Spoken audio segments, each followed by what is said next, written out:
कभी नोटिस किया है स्टूडेंट्स का ब्रेन रात को सबसे ज़्यादा एक्टिव रहता है। दिन में असाइनमेंट्स, क्लासेस, रूटीन, और रात को सडनली लाइफ के सारे क्वेश्चंस जैसे कि career, future, parents, comparison, everything at once. ऐसा क्यों? I think we should discuss about it.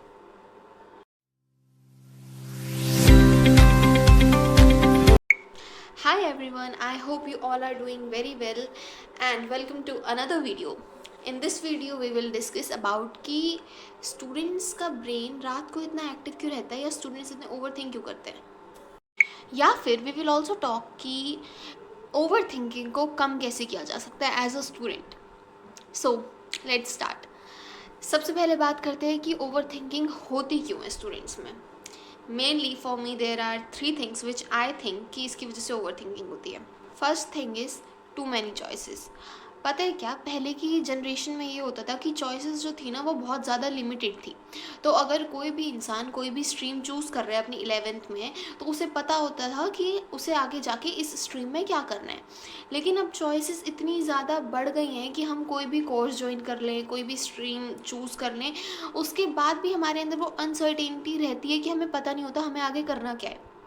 अलग अलग कोर्सेज, अलग अलग स्किल्स, अलग अलग कोचिंग इंस्टीट्यूट्स, तो चीज़ें इतनी ज़्यादा बढ़ गई हैं, कोर्सेज इतने ज़्यादा बढ़ गए हैं, ऑप्शंस इतने ज़्यादा बढ़ गए हैं कि हमें पता ही नहीं है कि हमें आगे करना क्या है। ठीक है, ऑप्शंस जो हैं वो फ्रीडम देते हैं बट वो डायरेक्शन नहीं देते।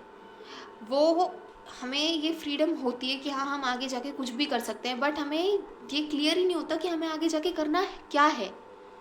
ऑप्शंस होते हैं हमारे पास, लेकिन कन्फर्मिटी नहीं होती किसी भी चीज़ की कि हम किस कोर्स में जाके बेहतर कर सकते हैं या किस कोर्स को हम चूज़ करें तो हमारा फ्यूचर सेट हो जाएगा। There is no clarity about this thing and I think this is because of too many options और too many choices which we have today in present generation. Second thing is constant comparison. Social media पे आजकल हम देखते हैं कि हमारी as के काफ़ी स्टूडेंट्स जो हैं वो कोई एग्ज़ाम क्रैक कर रहा है, कोई बिज़नेस स्टार्ट कर रहा है, कोई पैसे कमा रहा है, एंड दैट टाइम जब वो चीज़ें हम देख लेते हैं तो हम सोचते हैं कि मैं क्या कर रहा हूँ। आर ब्रेन सेज कि मैं क्या कर रहा हूँ या मैं क्या कर रही हूँ। This is the second. Third thing is the fear of taking wrong decision.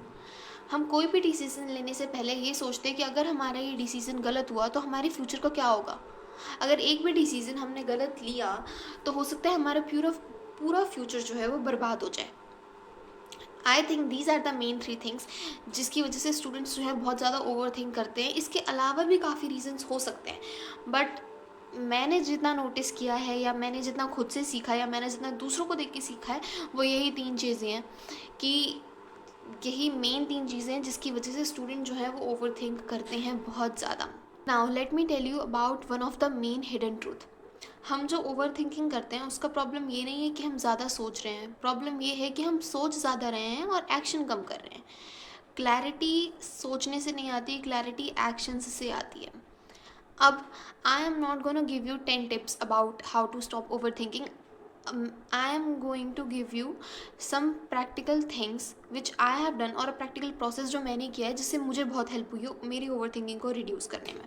ठीक है, फर्स्ट थिंग इज़ आप एक नोटबुक लो, उसमें एक पेज खोलो। ठीक है, उस पेज को डिवाइड कर दो 2 पार्ट्स में। एक जगह लिख दो ए, दूसरी जगह लिख दो बी।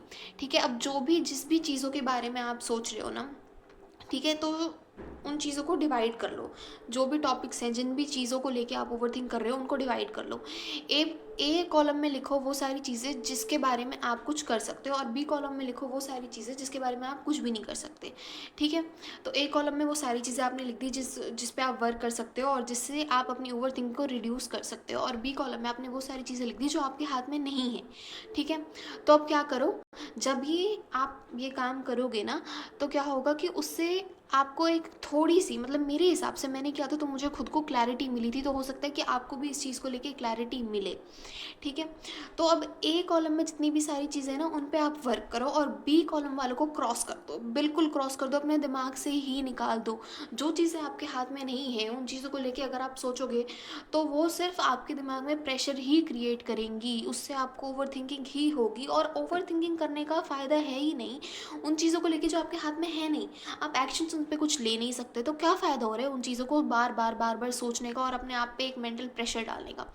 तो उस बी कॉलम को बिल्कुल बिल्कुल क्रॉस कर दो, और जो ए कॉलम है उसमें देखो कि इन सारी ये जो चीज़ें जो मेरे हाथ में है, मैं ऐसा क्या करूँ, मैं इस पे ऐसे क्या एक्शंस लूँ जिससे कि मेरी ओवर थिंकिंग जो है वो कम हो थोड़ी। अब ये जो वो है, ये जो प्रोसेस है, मैं ये नहीं कहूँगी ये कम्प्लीटली मेरा है। मैंने भी काफ़ी सारे वीडियोस देखी हैं और मैंने भी ये प्रोसेस जो है, इस प्रोसेस के बारे में एक दो लोगों से सुना था, और जब मैंने खुद इस प्रोसेस को ट्राई किया तो मुझे भी बहुत ज़्यादा हेल्पफुल लगा, तो इसलिए मैं रिकमेंड कर रही हूँ। और दूसरी थिंग जो बी कॉलम वाली रही बात, अब बी कॉलम की के लिए मैं आपको एक एग्जांपल देती हूँ, ठीक है।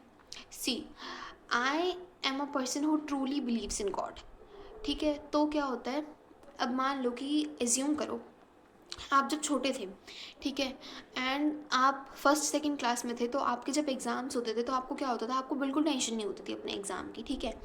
तो आप बिल्कुल भी नहीं पढ़ते थे या आपका खेल में ज़्यादा ध्यान रहता था।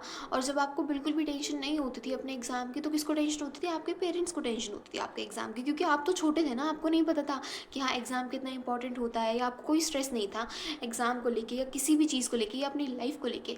और वो सारा स्ट्रेस किसको था, वो सारा स्ट्रेस था आपके पेरेंट्स को, ठीक है। अब आते हैं प्रेजेंट टाइम में, अभी आप बड़े हो, ठीक है, और आपको जो है वो जैसे जैसे आप बड़े हुए आप हो, मतलब मान लो कि आप 11th-12th में आए या 10th में आए, तो आप तो इतने मैच्योर हो गए कि आपने सीरियस लेना स्टार्ट कर दिया अपनी पढ़ाई को, या आपने सीरियस लेना स्टार्ट कर दिया इस चीज़ को कि हाँ पढ़ना बहुत ज़्यादा ज़रूरी है, और आपने अपने एग्ज़ाम्स को सीरियस लेना स्टार्ट कर दिया। तो क्या हुआ, वो जो स्ट्रेस था ना, अब वो भी शिफ्ट हो गया। पहले आपकी मम्मी को, आपके पापा को स्ट्रेस हुआ करता था आपके एग्ज़ाम्स का, लेकिन जब उन्होंने देखा कि हाँ आप खुद इतने कैपेबल हो गए हो, आप इतने मैच्योर हो गए हो कि आप अपने एग्ज़ाम्स का स्ट्रेस खुद ले रहे हो, तो उन्होंने स्ट्रेस लेना छोड़ दिया, राइट। यही चीज़ है गॉड के साथ। पता है क्या होता है, जब कुछ चीज़ें जो हमारे हाथ में नहीं होती उनका स्ट्रेस हम खुद लेते हैं ना, तो गॉड सोचते हैं या भगवान जी सोचते हैं कि जब ये खुद ही इस चीज़ का इतना स्ट्रेस ले रहा है तो मुझे स्ट्रेस लेने की क्या ज़रूरत है। लेकिन भाई एट द सेम टाइम अगर हम उस चीज़ को छोड़ देंगे, हम उस चीज़ को भगवान के ऊपर या जिस भी गॉड को आप मानते हो आप उनके ऊपर अगर इस चीज़ को छोड़ देंगे, तो वो स्ट्रेस भी शिफ्ट हो जाएगा। फिर आपको उस चीज़ को स्ट्रेस लेने की ज़रूरत नहीं है, आप उस चीज़ को, आप उस स्ट्रेस को छोड़ दो भगवान के ऊपर। और देर इज़ अ मतलब सेइंग कि कहते हैं कि जो होता है अच्छे के लिए होता है, और भगवान जो करेंगे, आपके गॉड जो करेंगे वो अच्छे के लिए ही करेंगे ना। So why are you taking stress about the things which are not in your hand. Just let it go, surrender it to God. छोड़ दो उस चीज़ को भगवान के ऊपर। ट्रस्ट मी, ये चीज़ मैंने खुद ने टेस्ट की है, and just trust me, believe me, आप एक बार इस चीज़ को करके देखो। जो भी आपको चाहे कितना भी मेजर स्ट्रेस हो, अगर आप उसे छोड़ दोगे ना, अगर आप उसे 3-4 दिन के लिए भी बिल्कुल भूल जाओगे ना, अपने दिमाग से निकाल दोगे, तो वो चीज़ आपके अपने आप सही हो जाएगी, या कहीं ना कहीं से कोई ना कोई ऐसा रास्ता निकल आएगा जिससे वो चीज़ आपकी सही हो जाए, या जिससे वो स्ट्रेस आपका कम हो जाए। आई नो ये बहुत ही ज़्यादा इमेजिनरी सा लग रहा है, या ये बिल्कुल भी मतलब प्रैक्टिकल नहीं लग रहा, बट वही बात है ना कि मैंने प्रैक्टिकल चीज़ जो मैंने प्रैक्टिकल चीज़ की थी वो मैंने आपको बता दी, ठीक है, फर्स्ट पॉइंट में। लेकिन ये सेकंड पॉइंट जो है, ये मैं पर्सनली बिलीव करती हूँ, and I know this is not practical, this is theoretical, but just trust me and try it for once. Please do try it for once. And the third thing which I have to say is कि अगर आपको अपनी over thinking को reduce करना है, तो make your self busy. कुछ भी करो, चाहे कोई बुक रीड करो, चाहे राइटिंग करो, चाहे जर्नलिज्म करो, कुछ भी करो, बस अपने आप को बिजी रखो। आई एम गारंटिंग दिस कि अगर अपने आप को आप बिज़ी रख रहे हो, तो आपके पास अगर आप बिज़ी रख रहे हो अपने आप को, तो आपके पास टाइम ही नहीं होगा ना ओवर थिंक करने का। आप ओवर थिंक करोगे कब? अगर आप दिन भर काम कर रहे हो, जैसे अगर आप अलग अलग चीज़ें कर रहे हो अपनी डेली रूटीन के अलावा, अगर आप कुछ और कर रहे हो, तो आपको एक चैन की नींद आएगी, आपके पास टाइम होगा ही नहीं कि आप ओवर थिंक करो। और अगर आपके पास कुछ भी नहीं है करने के लिए, then just take a book and read it. Please do this things, and I am guaranteeing you, do these 3 things and I am guaranteeing you कि आपकी ओवर थिंकिंग 70-80% तो पक्का कम हो जाएगी अगर आप ये 3 चीज़ें फॉलो करते हैं तो। And one more thing which I want to say is कि ओवर थिंकिंग को एज अ मेंटल प्रेशर और एज अ मेजर प्रॉब्लम बिल्कुल मत लेना। अगर आप ओवर थिंक करते हो तो इस चीज़ को एक्सेप्ट करो, and if you are a student then remember this thing that students overthink because they care about their future, and caring is not weakness, but at some point you have to convert your overthinking into trying. At some point you have to convert this thing into actions. Thinking को actions में अगर आप convert करते हो then it will be very helpful for you, and I guarantee you कि इससे आपकी over thinking बहुत कम हो जाएगी. सो आज के लिए तो इतना ही. Thank you so much for watching. मिलते हैं नेक्स्ट वीडियो में. बाय.